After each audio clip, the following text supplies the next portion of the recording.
the people who dream and those people who dream big have a different kind of life than the people who don't dream. And most people are just satisfied with at. There's always a next level. Your definition of greatness and what you want to achieve could be totally different than somebody else's.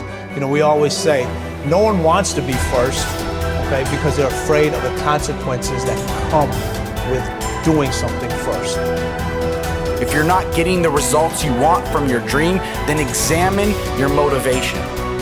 Give yourself something to work towards constantly. Take charge of your emotions.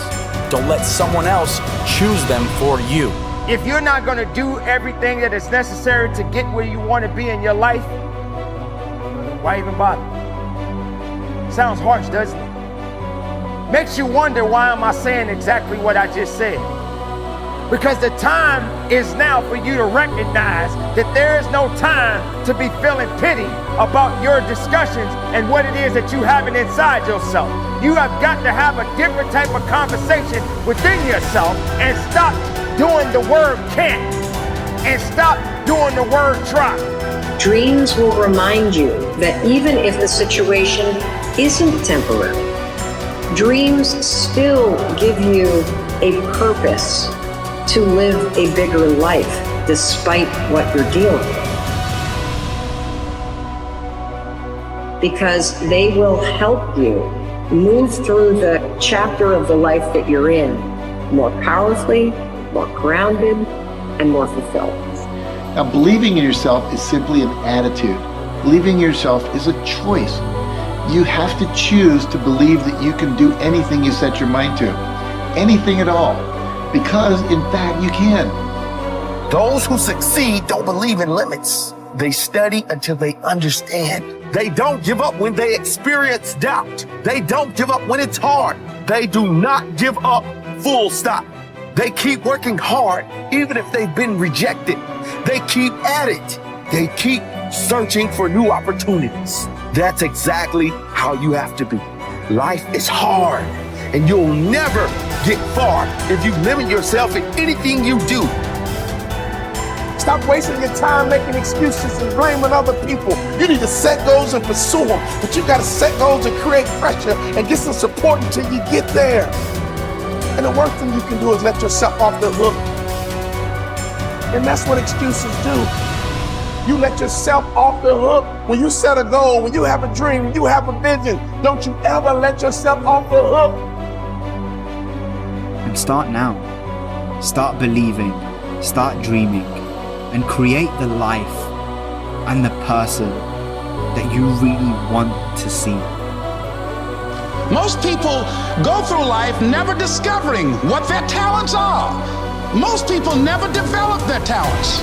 They have skills and abilities, but if you don't nurture them, if you don't develop them, they will never serve you. Your gifts can take you many places if you develop your gifts. Most of us don't like to do those things that come easy to us. I've always loved to talk to people. I decided, taking this advice, to develop my skills as a speaker. And my gift has developed and it's taken me many places. You have something that you brought to the universe. And that if you decide that my life deserves my developing this, what I do well, and becoming the best at it, and mastering myself, and seeing what I have within me, if you decide to drop your buckets where you are and develop your gifts, I grant you, you'll never ever be without. I grant you that your gifts will take you places that will literally amaze you.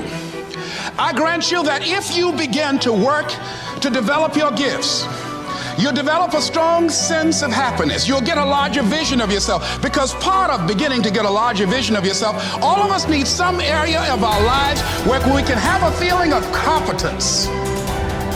That people know when they think about this area, that's something you do. That you eat and sleep that. And that you do that. You do that. And people know it. And you know it. And you know that you know that you know this. If you don't know anything else, you know this. Can you tell I know what I'm doing? Oh, hell no. You know this. So you've got to work on it. When other folk are having a good time, you've got to have the strength of character to concentrate, to read, to digest information. If you decide in any particular area that you're concerned about, to make a conscious, deliberate, determined effort to read one book a month in that area, in 5 years, you'll be among the top 5% experts in the world.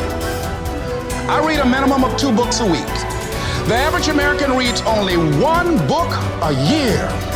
If you decide that area that you love, that you are going to master that particular area, in this era of accelerated change, overwhelming complexity, and tremendous competition, as you begin to develop and expand your skills and your talents and your vision of yourself, you will always be in control of your destiny.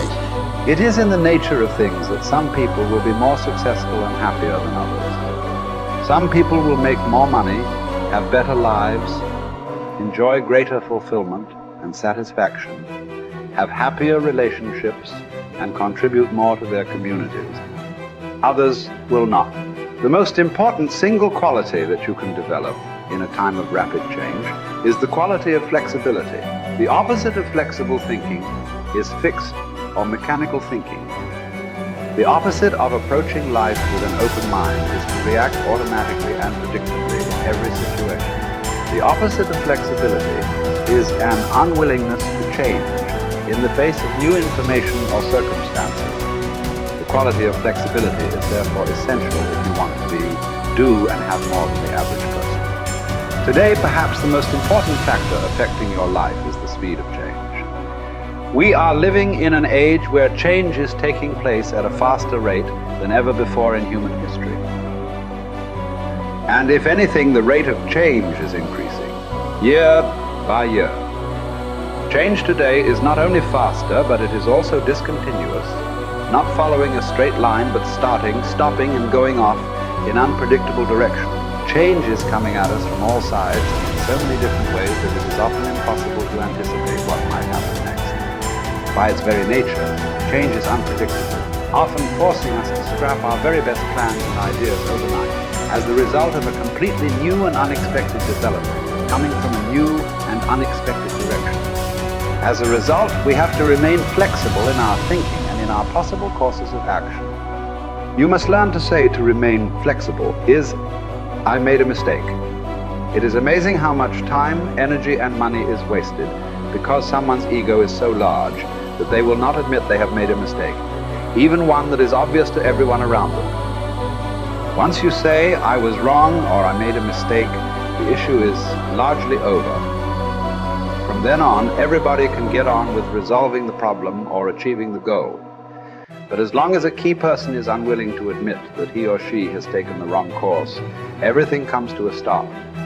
We have seen this repeatedly in national politics, where the failure of a single person to admit a mistake or blunder has led to tremendous waste of time and energy for everyone involved, and often for the entire nation. Here is the most important rule of flexibility. Be clear about your goal, but be flexible about the process of achieving it. Always be open to the influence of your superconscious mind. Remain sensitive to the possibility of serendipitous and synchronous events. Be open to ideas, inspirations, and inputs from other people. In the New Testament, Jesus said, you must become like a little child if you would enter into the kingdom of heaven. One interpretation of these words is that you must remain open-minded, flexible, calm, confident, and curious if you want to be able to recognize new opportunities and possibilities as they open up around you on your journey toward your goal. Resolve to remain flexible and open no matter what happens. Remember, there is almost always a better way to accomplish any task or to achieve any goal. Your aim should be to be alert and aware to what it might be, to find it and then to take action in that new direction as quickly as possible. This will ensure that you inevitably reach your goal, sometimes in the most unexpected and surprising ways. You see, you can have anything you want in life if you want it badly enough and are willing to pay the price. Now, the rules regarding the price of success are simple. There's just 2 of them. Number 1 is you always have to pay full price for success. And number 2 is you always have to pay in advance. Now here are some key points on goals, and please remember these. The first key point is that your ability to set goals and to make plans for their accomplishment is the master skill of success. The development of this skill requires continual practice and serious personal work, something that only the top 5% will discipline themselves to do. You see, setting goals is hard. Setting goals requires delaying gratification. Setting goals means taking some time aside and sitting down and really thinking through what it is you want in each area of your life. And because this is difficult, most people won't do it. Number 2, your goals must be congruent with your basic values. Your self-esteem comes from engaging in activities and working toward goals that are consistent with what you believe to be good and right and important. Take some time to think through what you believe in, and then structure your goals in harmony with your innermost convictions. What are your basic values in life? What would you live for? What would you fight for? What would you sacrifice for? What would you die for? What are the most important things to you in life? And are your goals, are your daily activities congruent with those values? Now, one of the things we know about high-achieving men and women is that they're very clear about what it is they believe in. And one of the things that we know about underachievers and failures is that they're very vague about what it is they believe in. Because when you know what your values are, then it's quite easy for you to make the critical decisions in your life. But if you don't know what your values are, or if you've never taken the time to think them through, then you will toss with the wind and you'll go whichever way the wind blows on almost any area of decision. Fourth point in goal setting, you must have a major, definite purpose. One goal that is more important than any other. You can have many different goals, but you must have one goal which is number one. And many people ask me this question. They say, Brian, can I have two major definite purposes? And the answer to that is no. There's a line in the Bible that says, a double-minded man is unstable in all his ways. And what it means is if you try to do two things at once, or you have two goals with equal priority, you will end up doing neither, and doing neither of them very well. The way you choose your major definite purpose is once you've listed all your goals, you ask yourself, which is the one goal, the accomplishment of which would move me more rapidly toward the accomplishment of all my other goals than anyone on this list?